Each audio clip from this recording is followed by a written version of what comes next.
born in Asmara in 1973. I am from a large family. I was the third youngest child. When I was a child, my parents learned about Jehovah's Witness. For as long as I can remember, my parents tried to teach me about the Bible and to be a Christian. Being Jehovah's Witnesses really had an impact on my family life. I became baptized as one of Jehovah's Witnesses on October 18, 1991. I think we can see the picture behind us. Yeah, that's very special to hear how you were brought up in the truth. But when you were 21 years old, you had quite a big change in your life. Yeah, big change in my life, especially after 1993. There was a real change. Now life was much worse. Actually, not only for me, for all Jehovah's Witnesses in Eritrea, because wherever you would go, you would be asked if you participated in the referendum. If you said you did not, you would meet with opposition. Right away in 1994, officials started talking about national service, including about military service. The government had a policy: all citizens need to be trained as a soldier. September 17, 1994, it was at midnight.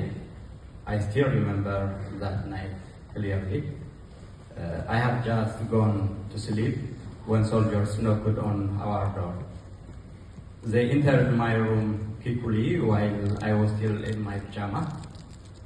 They gave me no time to take anything, not even to say goodbye to my family. For almost 27 years, from 1994 to 2020, I was imprisoned with no charge, no court, no visiting family.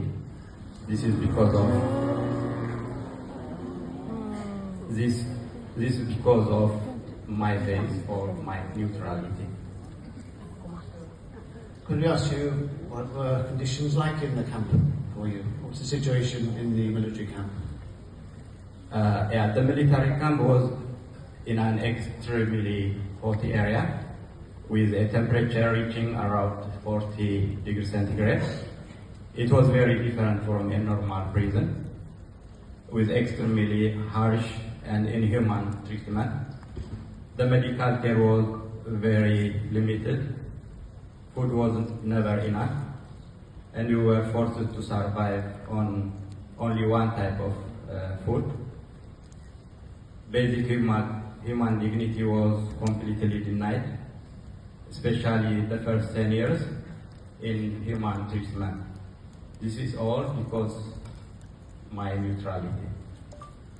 And during that time, were you able to have any contact with your family or with the brothers and sisters? No contact with any family member or friends.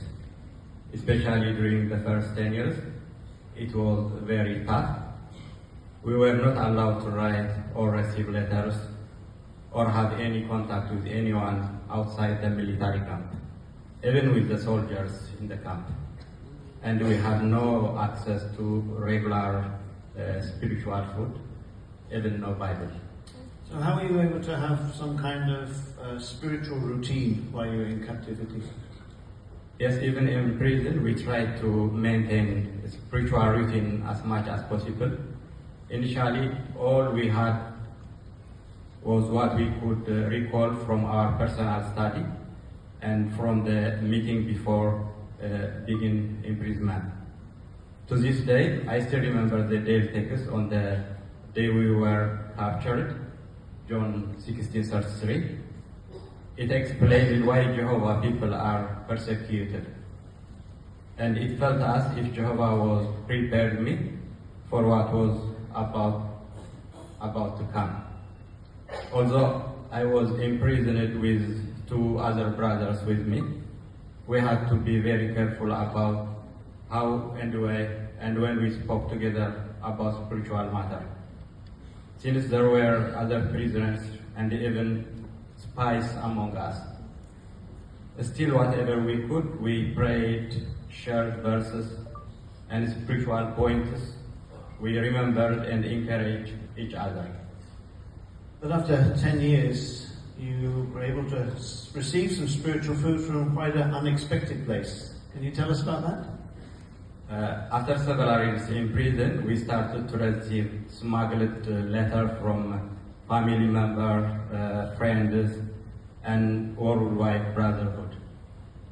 Jehovah softened the hearts of a few guards, and we were able to benefit from their secret kindness and assistance. Some of the guards became friendly to us. They could see that we were different and they admired our strong faith. For example, one day one of them was able to pass us a page with a few chapters of the book of Psalms. Although the time I spent as a prisoner was long and difficult, I take comfort in the word of Psalm 119, verse 71. This really helped me to stay focused on the importance of trusting in Jehovah and that He would keep supporting me through any trial that I faced.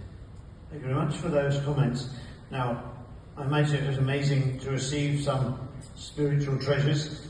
What did you do with those snippets of paper that you received?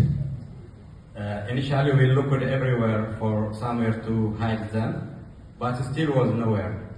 Every Sunday, our cell were searched from top to bottom. If anything was found, it would have been endangering the kind guards who were helping us. Unfortunately, this requires that after reading the treasures we had received, we would then have to burn it. Oh boy, I imagine you read them over and over again before that. How do you feel Jehovah has supported you during all those years in captivity? I always felt that He answered my prayer, Jehovah. He helped me to stay calm. He also helped me to stay healthy, both physically, spiritually, and mentally. I never felt alone. He was always with me. Our brothers and sisters all over the world, both young and old, were continually praying for us by individual mentioning our names. This helped us to know we were not alone. Jehovah has indeed been assisting us through His organization and individual members of the worldwide brotherhood. Good to know you can really feel how Jehovah cared for you. Now, eventually, after almost 27 years, you were released. How did that feel? When justice comes after 27 years, the damage has already been done. My release was a blessing from Jehovah. It was wonderful to meet up with friends and family. But on the other hand, it still felt like we were imprisoned. We had no passport or no ID, and therefore we were not able to work. We were basically imprisoned in our own home. Therefore, after 8 months, I made the decision to escape. I spent 3 days and a night going through the desert until I was able to reach neighboring country, Sudan. Once in Sudan, I was able to contact the brothers and sisters who then helped me process to come to Canada. Wow, so in 2020 you arrived in Canada? Not in 2020, in December 2020. I was released from prison. After that, in 2021, went to Sudan. Yeah. And in 2022, I arrived in Canada. And it was the day of the Memorial Day. This is freedom for the first time in 27 years. I was able to celebrate the memorial alongside with some of my family members, brothers and sisters in our congregation. Wow. It was great for me. That was very special.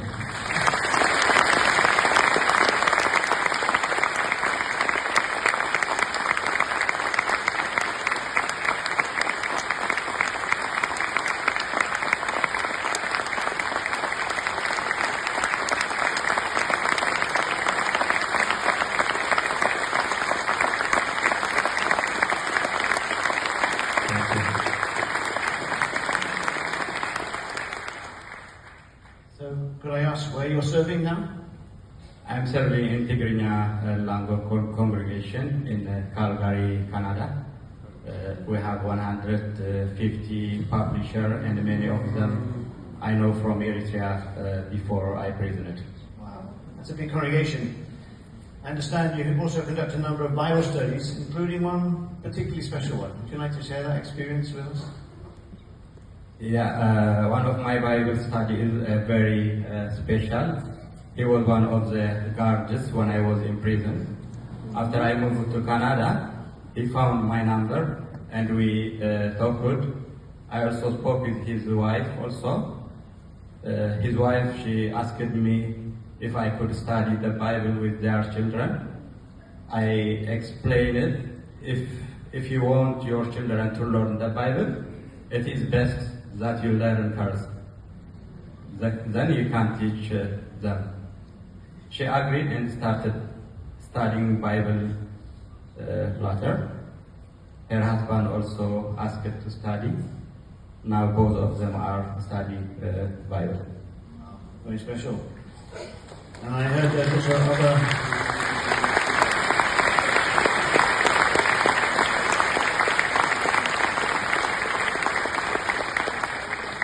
There's also some of the other soldiers you were able to speak to also in prison have made some spiritual progress. They also escaped abroad, and one is now serving as a ministerial servant, and another as a pioneer. So that's also amazing. Yeah, that's true.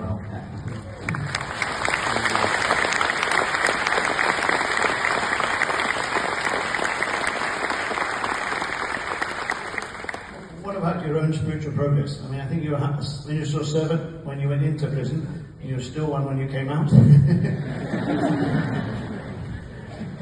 Well, I am now serving as an elder, and in May of this year, I was able to fulfill one of my dream I had while I was in prison. I started serving as a regular pioneer. I am very happy to have reached my goal. Special to hear. And that's not the only dream that's come true this year.